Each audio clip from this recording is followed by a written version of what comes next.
Friends, நம்ம ஜாதி மல்லி செடி கீழெல்லாம் ஒரு கிளை கூட விடலைங்க. எல்லா கிளையும் செத்து போயிடுச்சு. இப்போ சென்டரில் நடுவில் இருக்கும் இல்லையா, அங்கே நிறைய கிளை விட்டுருக்கு. இப்போ பூ பூக்கவும் சீசன் வந்துடுச்சு, ஆரம்பிச்சிடுச்சுங்க. இப்போ இந்த கிளையை தூக்கி கட்டணும். அதுக்கு என் பெரிய பொண்ணு தான் எப்பயுமே எனக்கு வந்து மேலே கொடி ஏற்றி போகிற வரைக்கும் பெரிய பொண்ணு தான் எனக்கு வந்து அதை ஏற்றி விட்டு கட்டி கொடுத்தா.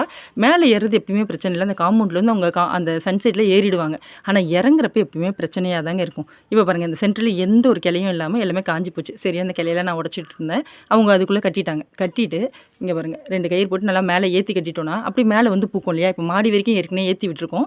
அவங்க முட்டையும் கொஞ்சம் பறித்து வச்சுருந்தாங்க. இந்த அளவு தான் இப்போதைக்கு பூக்குது. நானும் இருந்த முட்டைலாம் பறித்தேன். இப்போ இறங்குறது எந்த பக்கம்னு உங்களுக்கு புரியலை. எப்பயுமே ஏறுறது ஈஸியாக இருக்குது, அவங்களுக்கு இறங்குறது கொஞ்சம் கஷ்டமாக தாங்க இருக்கிறது.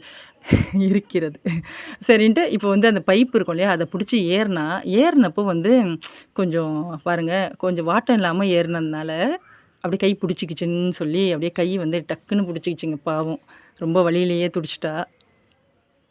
ஏறுறது தான் கொஞ்சம் கஷ்டம் எப்பயுமே. பிடிச்சா லைக் பண்ணுங்கள். பாய்.